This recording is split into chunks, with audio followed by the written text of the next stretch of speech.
Hi, work fam, welcome back. I'm sorry for the break in transmission, but we're back now. So, today I'm going to be showing you how to make this egg and shrimp fried rice while I tell you the story of how I started cooking.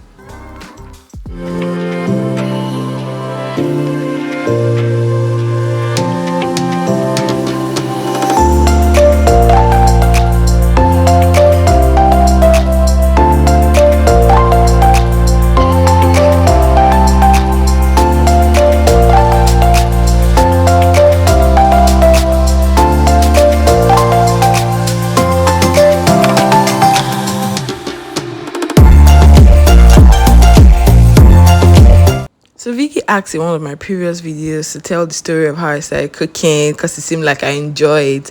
That's the reason why I'm telling this story today. As usual, please check the screen for the prompt and instructions of how I made this meal. Check the description box for ingredient measurement. If you have any question, the comment section is open just for that. I'll be here to answer your questions. We had our presidential election last week, so I couldn't really post anything. I'm sorry about that, but we're back now and we're moving with full speed. So let's start my story. Please, if you have any question, ask. I'll be in the comment section listening. Also, description box for accurate measurements. Thank you. So, story time. So, I grew up in a family where I was the last child, but we grew up in a family house. So, my cousins also stayed in the house where I grew up. And growing up, it wasn't my job description to cook. Nobody trusted me with that, actually. I think that was the reason why. Because if I had proved myself, but then how would I prove myself if I had never done it before? So it was my mom and my elder sister's job to make the food. My job was to fetch water, wash the dishes, sweep the house, run around the house. Basically, I did that up till I was in secondary school. In fact, I think till I went to university, I never really cooked in the house. But when my mom wasn't around all the time while I was in primary school, let's say from primary 5, when she leaves the house, I'll go inside, bring out her food stuff, rice with ingredients, and then we had this tin, this tin tomato, the big one, right? We had a designated tin for cooking when nobody was around. We'd always use it to cook our concoction rice. Oil rice, sha, but like concoction oil rice. So we just throw in the ingredients, add water. Sometimes if we get like meat, we can add it to it. And then my uncle always said, like, we had the farm at the back of the house, so my uncle had rabbit traps. Let me not say rat, so people will not say rat. Rabbit traps around. And see, if you have not eaten rabbit meat before, you've missed a huge part of enjoyment that you're supposed to enjoy on this earth. Look for rabbit meat today and eat. It is very sweet. So my uncle would always put rabbit traps around the farm, and my cousin, sometimes if we get any, we just roast it. That's the way we do it, and add it to the food. So we'd always, this is a true life story. I'm not telling you people, I'm not making up stories. This happened. So we'd always add it to our food. That would be the protein for the meal, and we cook that and eat it. We enjoy funny. It's not like there was no food though. There was food, but we actually do enjoy that concoction rice that we cook all the time when nobody's at home, more than the food that they will give us to eat. Sometimes if it will be so salty or too spicy, because we never knew how to gauge the spices, because we're just children then. I would just do whatever I wanted to do and to enjoy it. So the only meal I knew how to cook while I was in primary school was concoction rice that was either too salty or too spicy, and pepper soup noodles with plenty water, because I never knew how to measure the water for the noodles, and then plenty pepper too, because I've always liked pepper.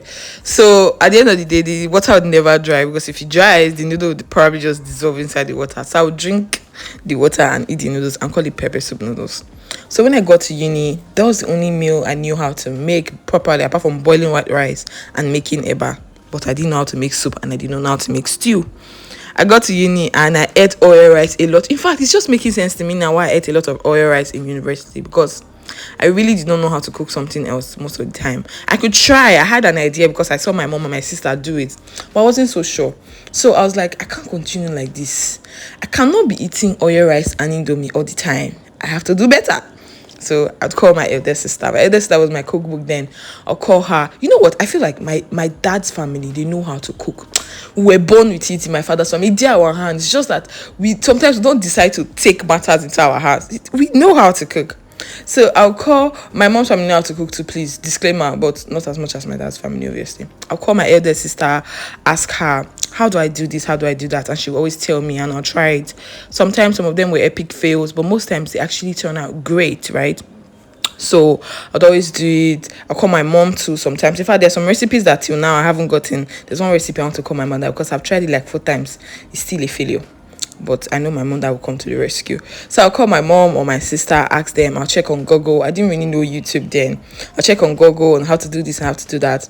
I think I just really had the passion to cook. So I was actively learning how to cook, trying out recipes, retrying them until I got it right. Even till now, I still try out recipes. So that was how I basically learned how to cook.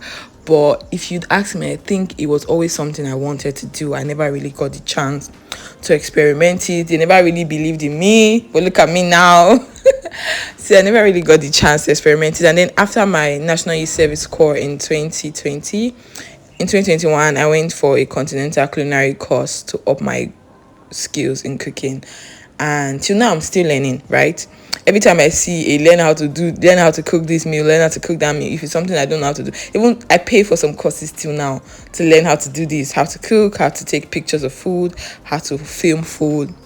It's something I'm really passionate about, basically. So yes, to answer Vicky's question, I started cooking in primary school, if that counts for cooking, right?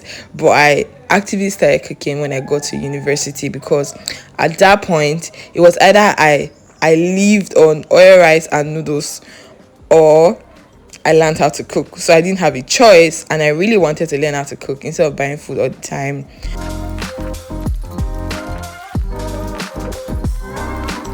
So that's how we made this meal. If you have any question, like I said earlier, I'll be answering in the comment section. Please subscribe to my YouTube channel if you're not subscribed yet. Stay safe, stay woke. I love you now, I love you tomorrow, and I always will love you. Mwah.